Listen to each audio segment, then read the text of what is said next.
Montréal, une journée parmi tant d'autres. Métropole au nord de l'Amérique, son climat parfois difficile impose un mode de transport efficace et confortable.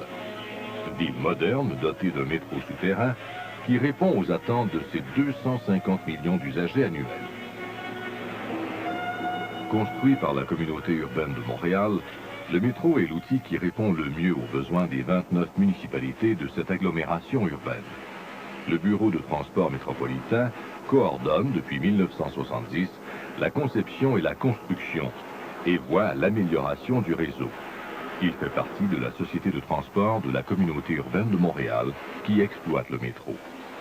Durant les années 60, suite à l'expansion de la population et aux problèmes de transport qui en découlent, la construction d'un métro apparaît aux dirigeants municipaux comme la solution de transport en commun la plus originale et la plus pertinente. L'inauguration du réseau initial a lieu en octobre 1966. Il comprend les lignes vertes et oranges. En avril 1967, la ligne jaune est ouverte à temps pour répondre aux besoins de l'exposition universelle. Le réseau compte alors 26 stations sur 25 km.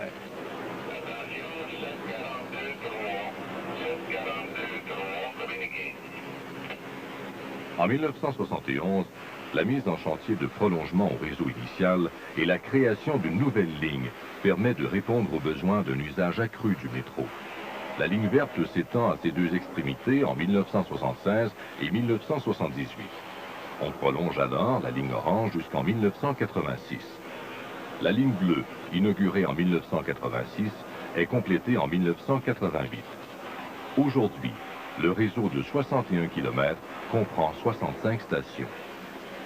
Dès le début, les équipes de concepteurs ont entrepris des études d'implantation pour déterminer les corridors à favoriser, l'emplacement des stations, les coûts d'immobilisation, pour enfin cerner une foule de détails techniques auxquels il fallait apporter réponse.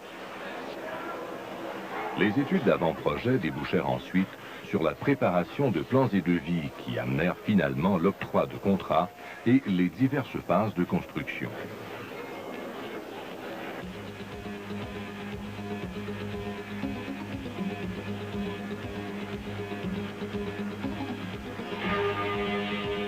Des choix capitaux dans les concepts de métro devaient se faire dès le début. C'est ainsi que le gabarit de 2,5 mètres avec un roulement sur pneumatique fut préféré au standard américain de 3,15 mètres avec roues métalliques. Ce choix comporte un certain nombre d'avantages. Premièrement, un tunnel de plus faible dimension dont la largeur de 7,10 mètres suffit pour les installations.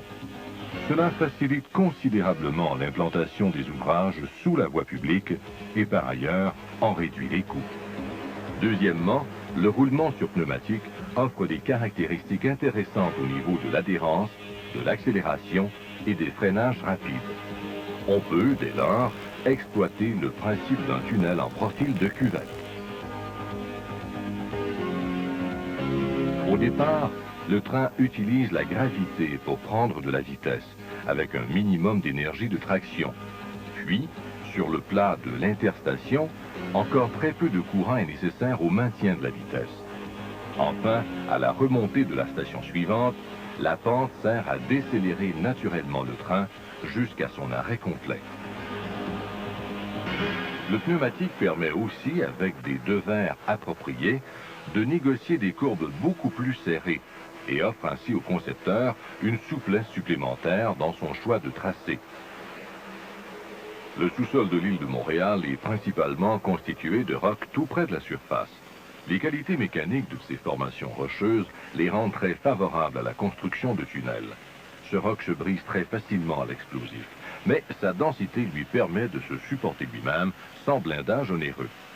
Grâce à ce contexte géologique, le tunnel du métro a été percé dans le roc dans 80% des cas.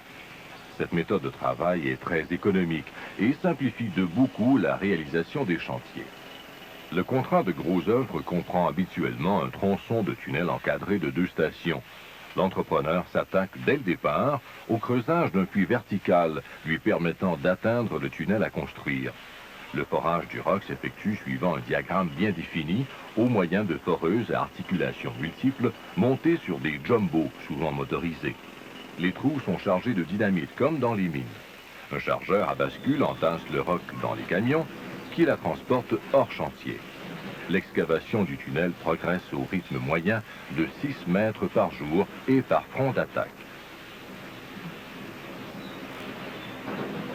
Généralement, l'entrepreneur travaille sur 2 fronts simultanés, de façon à faire alterner ses opérations de forage et de déblaiement.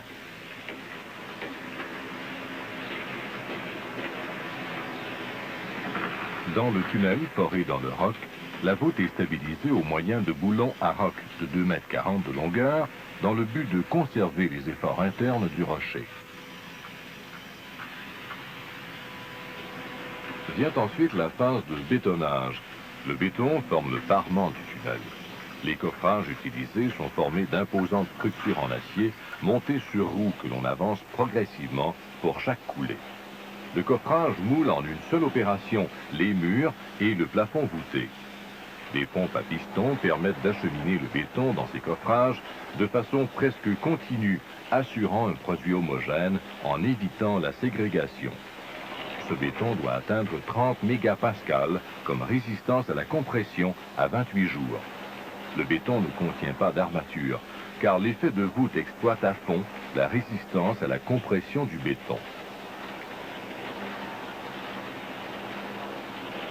La dalle, appelée radier, est coulée après les murs et la voûte. D'une épaisseur de 300 mm et non armée, le radier repose sur un lit de pierre concassée qui comporte un système de drainage.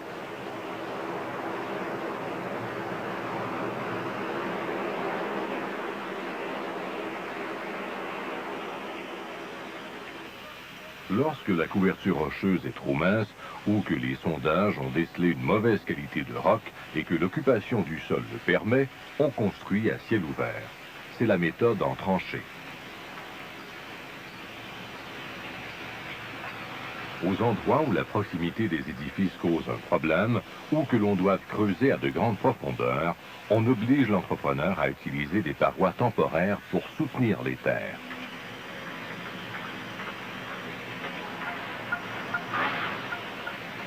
Lorsqu'une partie de l'excavation est terminée jusqu'au radier, la structure du métro progresse comme dans le cas d'un édifice. On érige des coffrages, on pose l'acier d'armature, puis on coule le béton.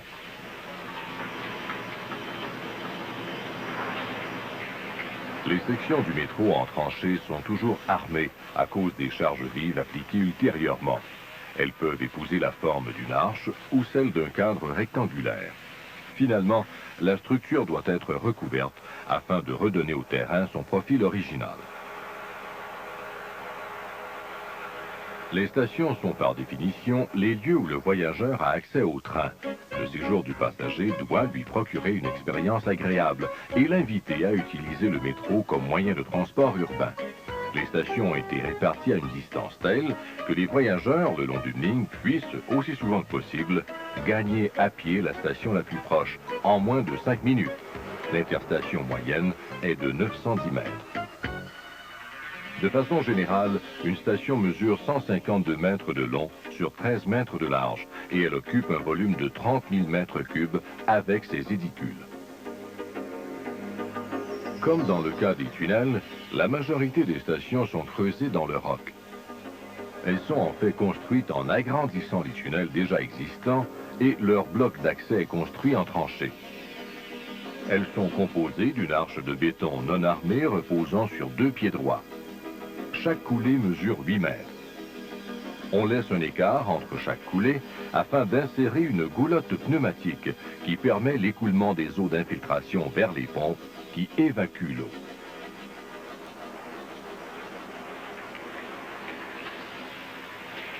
Les contrats de construction de stations comprennent généralement le gros œuvre, la finition y compris les corridors, les édicules et les puits de ventilation.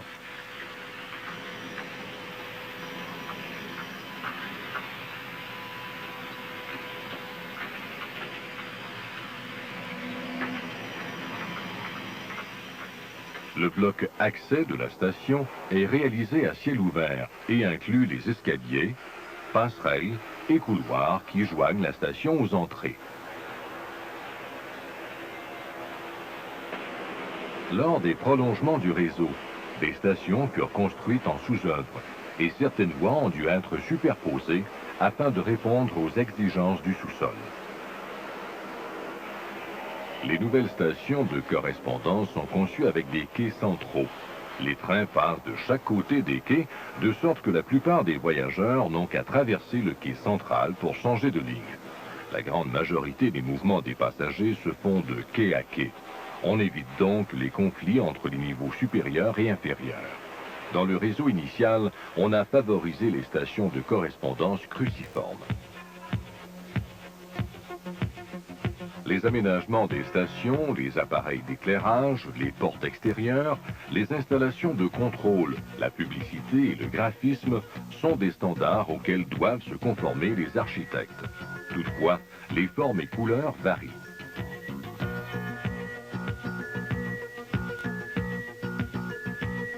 Le béton s'impose comme matériau de premier choix par sa grande maniabilité, ses qualités structurales et son économie. D'autres matériaux sont également utilisés par les architectes tels l'acier inoxydable, le verre, le granit, la tuile et le bloc d'argile. Les sorties sont aménagées dans les édicules ou dans les édifices environnants. Chaque station conçue par un architecte différent offre un cachet unique. On utilise toujours des matériaux durables, résistants, faciles d'entretien et dont le coût justifie l'emploi.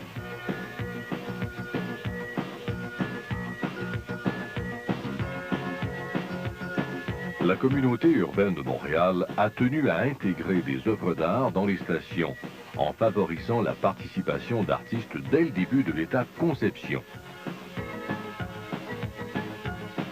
Le métro a permis le développement économique de certains secteurs de la communauté urbaine de Montréal, en favorisant l'intégration et l'accès direct à des établissements commerciaux, hôtels, restaurants, théâtres, cinémas, et a permis le développement d'un réseau souterrain unique au monde.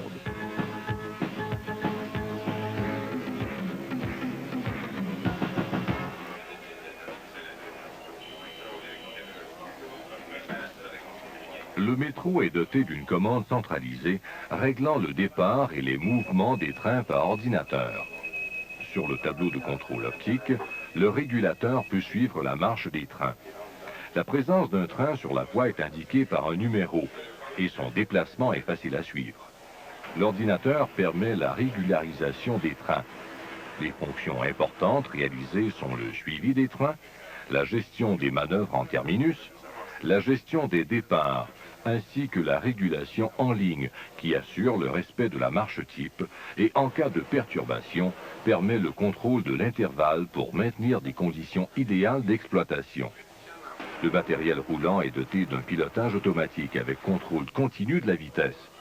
Ce dispositif assure la protection des trains en pilotage automatique ou manuel.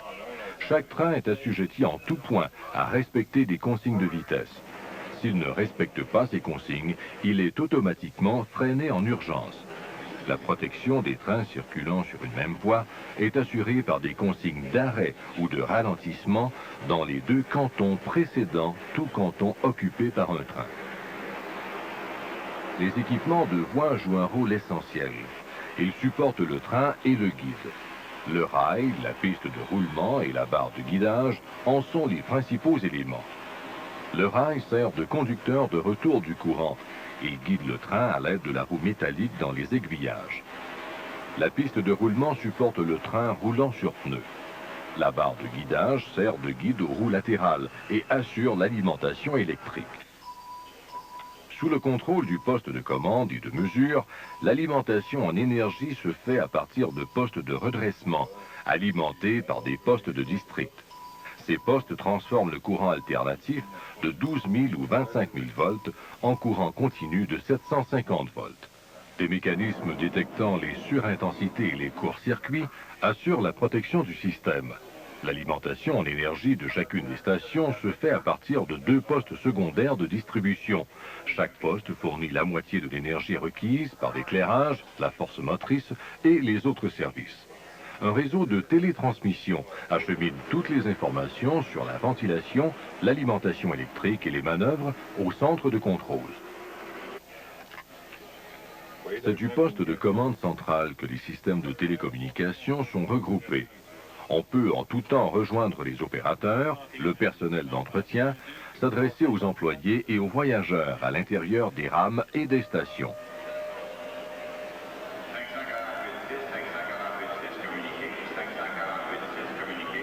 La ventilation du métro est basée sur l'installation d'une ventilation forcée dans le milieu de l'interstation et d'une ventilation naturelle en station où les puits d'air relient le grand volume avec l'extérieur. On arrive ainsi à réduire les pressions d'air causées par l'effet piston, produit par le déplacement des trains.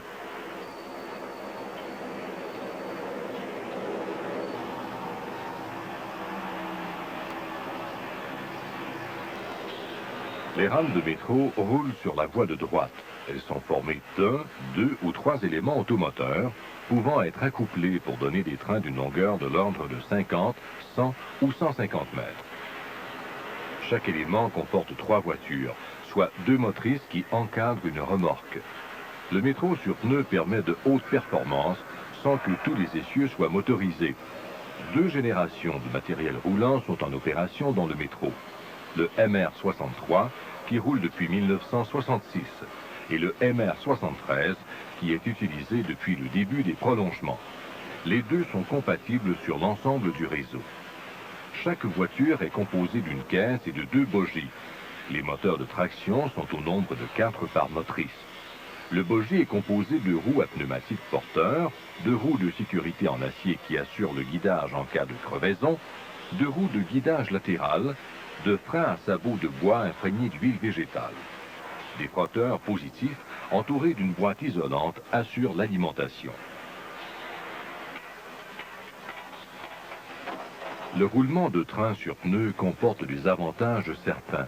Il est silencieux, ne transmet aucune vibration et permet de grimper des pentes allant jusqu'à 6,5%. Le nouveau matériel roulant a été conçu afin de respecter le côté fonctionnel des équipements tout en s'assurant de leur esthétisme. Les voitures de métro contiennent le plus grand nombre possible de matériaux résistants au feu. Les voitures ont 4 portes latérales de 1,30 m de chaque côté. Le train de 9 voitures comprend donc 36 portes permettant un temps de stationnement très court. Les nouvelles motrices MR73 sont équipées d'un hacheur de courant qui produit des économies d'énergie au moment de l'accélération. Cet équipement permet aussi le freinage par récupération d'énergie, deuxième source importante d'économie. Le son caractéristique de cet équipement est entendu au démarrage des trains en station.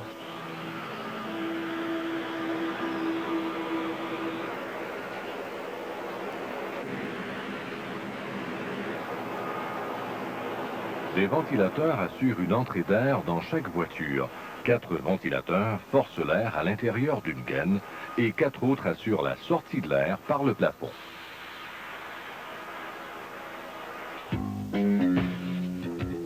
Le métro de la communauté urbaine de Montréal offre à ses usagers un système de transport qui reflète la somme des connaissances et des préoccupations de ses concepteurs. Les millions de personnes qui l'utilisent chaque année peuvent y circuler en toute quiétude. Les ingénieurs, les architectes et les administrateurs ont veillé à ce que le moindre détail soit analysé et déterminé avec soin, en faisant du métro de la communauté urbaine de Montréal une des réussites du genre. Chaque roulement de tourniquet en est la preuve.